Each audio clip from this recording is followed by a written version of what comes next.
তা আপনি নিজেই যখন সবসময় আপনার নিজের কথা ভাবেন, তাহলে আপনার ছেলে হয়ে আমি নিজের কথা কেন ভাববো না? তাই বলে তুমি জেদ করে রহমানের সাথে হাত মিলিয়ে নিজের বাবার বিরুদ্ধে ষড়যন্ত্র করবে তুমি? তুই বারবার আমাকে ভুল বুঝছিস। যে সময়টা তোকে আমার পাশে সবচেয়ে বেশি প্রয়োজন ছিল, তখনই তুই আমার মুখ দেখা বন্ধ করে বসে আছিস। না, আমি আর ওই বাড়িতে ফিরবো না। পল্লব যখন চায় না আমাকে, তাহলে আমি কেন যাবো ওই বাড়িতে? আমার মন বলছে আমরা যদি আর একদিনও দেরি করি তাহলে সব হাতছাড়া হয়ে যাবে। তাছাড়া যা করতে হবে তা ফেলে রাখলে কাজটা কঠিনই হবে। আর বাবা, কথা বলছিস না কেন? মিথি, হ্যালো। আমি মিথিলা না পল্লব, আমি সারা। ঘরে একটু দম বন্ধ লাগছিল তো, তাই বাগানে একটু হাঁটতে গিয়েছিলাম। ও, তা তোমার সাথে যারা ছিল তারা কোথায়? মানে আমার সাথে? কই, আমার সাথে তো আর কেউ ছিল না, আমি একাই ছিলাম। মিথ্যে বলছো। তুমি তো একা ছিলে না, তোমার সাথে আরো কেউ ছিল এখানে। কে থাকবে এখানে? আপনি দারোয়ানকে জিজ্ঞেস করে দেখেন। কেউ ভেতরে আসলে তো দারোয়ান জানতে পারবে। তুমি তো কখনো এত রাতে বাগানে হাঁটাহাঁটি করো না। সময় মানুষকে বদলে দেয়, তাই না? আমাকেও সময় বদলে দিয়েছে। তোমার কথা একেবারেই আমি বিশ্বাস করছি না। আমি শিওর তোমার সাথে এখানে কেউ ছিল। বাবা, আপনি অনেক কিছু নিয়ে দুশ্চিন্তায় আছেন। অনেক কিছু আপনার মাথায় ঘুরপাক খাচ্ছে,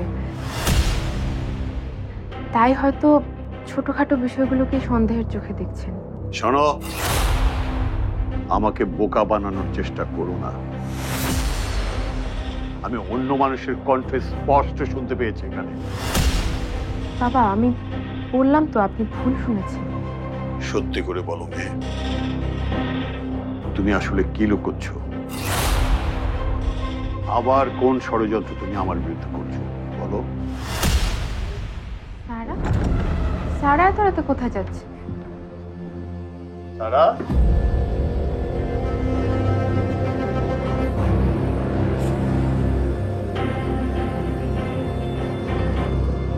কিভাবে যে বাবাকে বিশ্বাস করাই। বাবা, তুমি এখানে এখন কি করছো? সেই একই প্রশ্ন তো আমারও। তুমি এত রাতে কই যাচ্ছ? ও একটা হুট করে আমাদের কুইজ নিবে। কিছুক্ষণ আগে মেল করেছে ফ্যাকাল্টি। এতদিন তো ক্লাসেও যাওয়া হয়নি, কিছু পড়িও নি। সো একটা ফ্রেন্ডের বাসায় যাচ্ছিলাম নোটস কালেক্ট করতে। ওকে, রাস্তাঘাটের অবস্থা ভালো না, গাড়ি নিয়ে যাও, দেরি করো না, যাও। জি বাবা।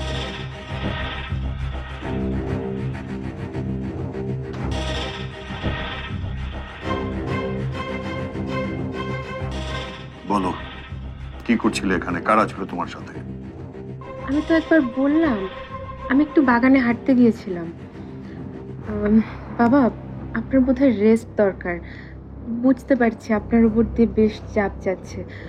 আমি বরং ভেতরে যাই। হ্যাঁ,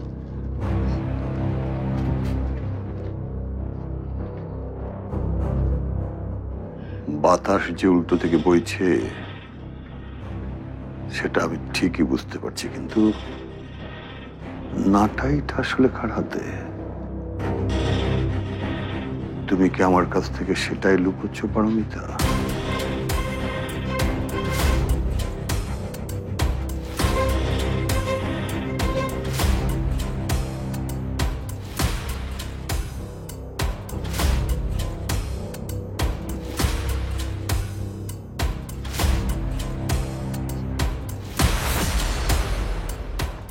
আপনারা তাড়াতাড়ি এখান থেকে চলে যান। বাবা যেহেতু সন্দেহ করছে, যে কোনো সময় আবার চলে আসতে পারে। ঠিক আছে, শোনো, কাজ যা করবে খুব সাবধানে করবে। আর রাতে তোমার সাথে আমার কথা হবে, ঠিক আছে? আসেন রাতে। আসে তাহলে, হ্যাঁ? সাবধানে যাবেন।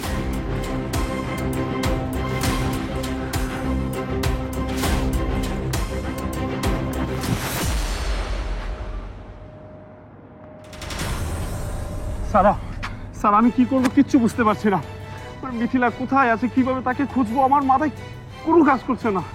আচ্ছা, আগে মাথা ঠান্ডা করো, তারপর খুলে বলো কি হয়েছে মিথিলার সাথে। গতকালকে রাতে যা হয়েছে তা তো তুমি জানোই। তারপর থেকে মিথিলা রেগেছিল, রাতের রুমেও শোয়নি, সারা রাত বাড়ির ঘরে ছিল। আর সকালবেলা যখন তোমার সাথে কথা বলছিলাম সেটাও শুনে ফেলে। ও ওয়াও, এটা তো বোনাস। ও মাই গড পল্লব, তুমি বুঝিয়ে বলনি মিথিলাকে?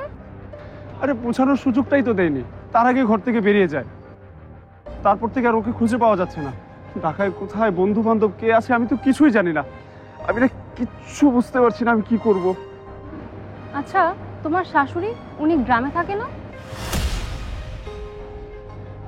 হ্যাঁ, ফোন করেছিলাম, ও গ্রামেও যায়নি। শাশুড়িকে বলনি যে মিথিলাকে পাওয়া যাচ্ছে না? না, বলিনি, কিন্তু বলতে তো হবেই, সবাইকেই তো জানাতে হবে। কিন্তু কিভাবে যে জানাবো আমি না কিচ্ছু বুঝতে পারছি না। দরকার নেই বলা, এই মুহূর্তে কাউকে কিচ্ছু জানানো দরকার নেই। পারমিতারও মন ভালো নেই, আবার আঙ্কেলও জেলে। আর তোমার ছোট ভাই, ও তো অনেক ছোট। আর কি আছে তোমার ফ্যামিলিতে? আর নাদি আন্টি, বাবার বন্ধু। হ্যাঁ, নাদি আন্টিকে বললে একটা উপকার উনি আমার করতে পারেন। বোকার মতো কাজ করো না পল্লব, এই মুহূর্তে কাউকে কিচ্ছু বলা দরকার নেই। এমনিতেই তোমার বাবাকে নিয়ে সবাই দুশ্চিন্তায় আছে, তার উপর দিয়ে তুমি যদি মিথিলার কথা বলো, একবার ভেবে দেখেছো কি হবে? তাছাড়া তোমার বাবা এমনিতেই শকের মধ্যে আছে, এখন যদি মিথিলার এই খবর শোনে একদম কোমায় চলে যাবে। আচ্ছা সারা, তাহলে কি আমি শুধু নাদি আন্টিকে জানাবো? নাদি আন্টি কাউকে বলবে না, পাশাপাশি আমাকে হেল্পটাও করবে।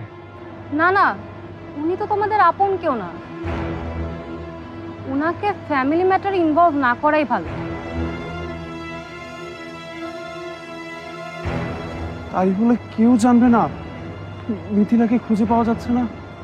নিশ্চয়ই জানবে, কিন্তু মিথিলাকে খুঁজে পাওয়ার পর। তুমি আর আমি মিলে মিথিলাকে খুঁজে বের করবো, তারপর সবাইকে জানাবো, ঠিক আছে? তাছাড়া মিথিলা তো তোমার আর আমার উপর রাগ করেই চলে গেছে, তাই ওকে খুঁজে বের করার দায়িত্বটাও আমাদের। আমাদের জন্য অন্য কেউ কেন সাফার করবে? ঠিক কথা বলেছো। আমি কথা দিচ্ছি পল্লব, আমরা দুজনে মিলে মিথিলাকে ঠিকই ফিরিয়ে আনবো। আমি শিওর ওর কিচ্ছু হয়নি, ও কোনো ফ্রেন্ডের বাসায় আছে। কিন্তু সারা, কাউকে না জানালে খুঁজে পাবো কি করে? শোনো, ঢাকা শহরে বিভিন্ন জায়গায় আমার বন্ধু বান্ধব ছড়িয়ে ছিটিয়ে আছে, আমি তাদেরকে জানিয়ে রাখবো। আর কাল সকালে আমরা দুজনে মিলে ওকে খুঁজতে বের হবো। এখন চলো, তোমাকে তোমার বাসায় নামিয়ে দিয়ে আসি। হ্যাঁ চলো। চলো, মনে থাকে যেন কাউকে কিচ্ছু বলা যাবে না।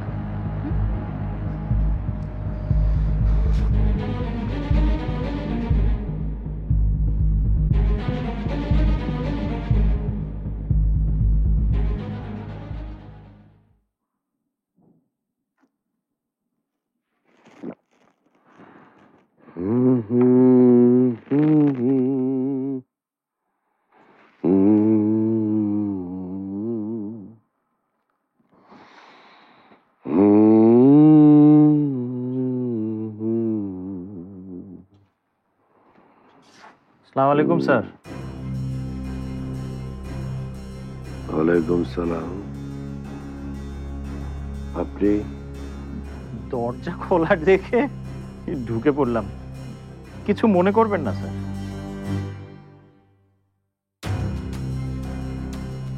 ওই দরজা খোলা থাকলে তো ইতর শ্রেণীর প্রাণীরা ঢুকে পড়ে। আপনি নিশ্চয়ই তা না, তাই না? এই সময় কি কারণে এসেছেন? স্যার, ইমার্জেন্সি ছিল, তাই আসতে হলো। কিছু কথা আছে আপনার সাথে। তো ফোনে বললেই তো হতো। না স্যার, খুব সেন্সিটিভ কথা, এসব কথা ফোনে বলা মোটেই নিরাপদ না। বোঝেনি তো স্যার, আপনারা দেশের অনেক বড় মানুষ, আপনাদের ফোনে অনেক কাম থাকে।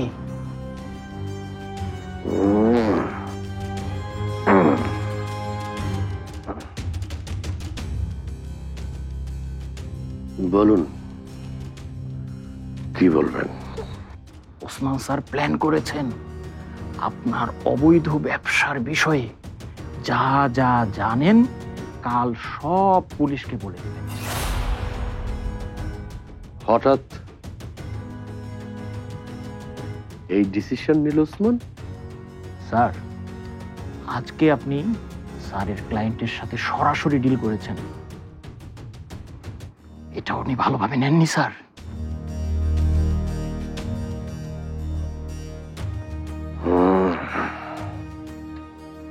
এখনো তাহলে তেজ কমেনি ওসমানের, তাই না? স্যার, ওনার এই ওসমান স্যারের তেজ কমাতে না পারলে কিন্তু স্যার আপনি ফেঁসে যেতে পারেন।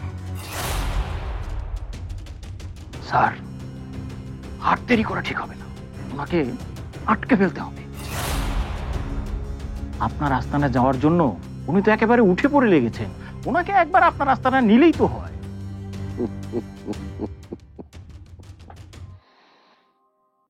আমার আস্তানায় ওসমানকে এত সহজে নিয়ে যাব, এটা আপনি ভাবলেন কি করে? স্যার, নিয়ে যাবেন ঠিকই, কিন্তু ফেরত না আসতে পারলেই তো হয়।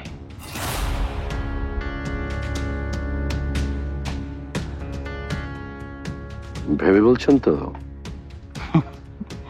স্যার, আমি আপনার হয়ে কাজ করছি, আপনার জন্য যেটা ভালো সেটাই আমি ভেবে চিনতে একদম ঠিকঠাক বলছি। আপনার নিজের বিজনেসকে সিকিউর করার সবচেয়ে সবচেয়ে ভালো উপায় হচ্ছে এটাই। স্যার, একবার ভেবে দেখেছেন? আর এইটা করতে পারলে সাল্ক গ্রুপের একমাত্র মালিক হবেন আপনি। তাতে আপনার কি স্বার্থ? স্যার, আপনার মতো এমন একজন জিনিয়াস বিজনেসম্যানের সাথে থাকতে পারার চেয়ে আর বড় স্বার্থ কি হতে পারে স্যার?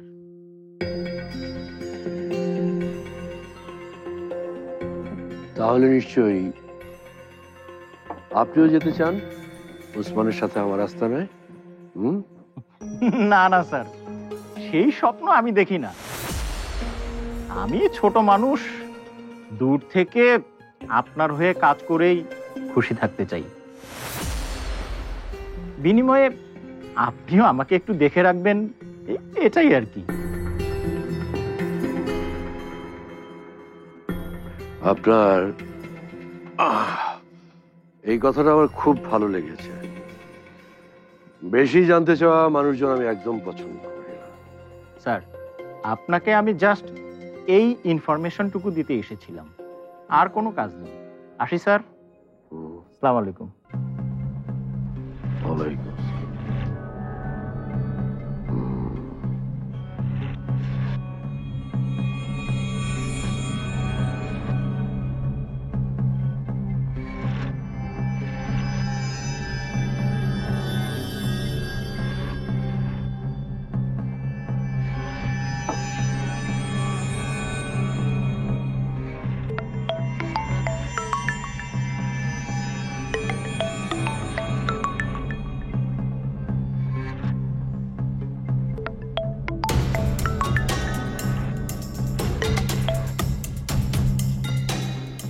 হ্যালো, হ্যালো ওসমান, কোথায় তুমি? বাসায়। কেন? না মানে তোমার সাথে আমার একটু কথা ছিল। তার আগে বলো তো, আমার ক্লায়েন্টদেরকে তুমি দখল করে নিচ্ছ, ব্যাপারটা কি? আমাকে সরিয়ে একাই কোম্পানির মালিক হতে চাও? আরে না না না না, আগামীকাল আমি তোমাকে আমার বিজনেস দেখাতে নিয়ে যেতে চাই। তোমার সময় হবে? তোমার ওয়ার্ক স্টেশনে? হ্যাঁ। ঠিক আছে, তোমার জন্য আমি তৈরি হয়েই থাকবো, নিয়ে যেও।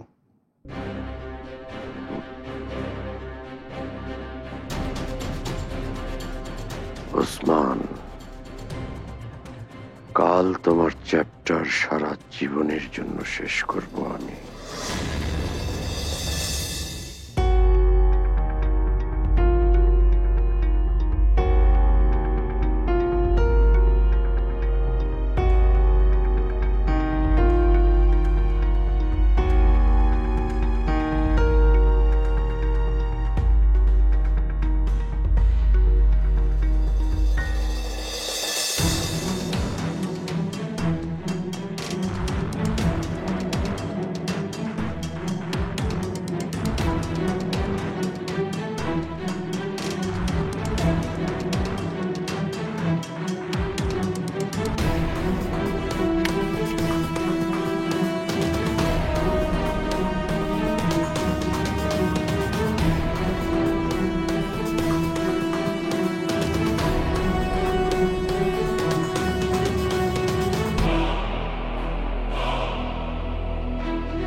এটা পারমিতার কাছে পৌঁছাতে হবে।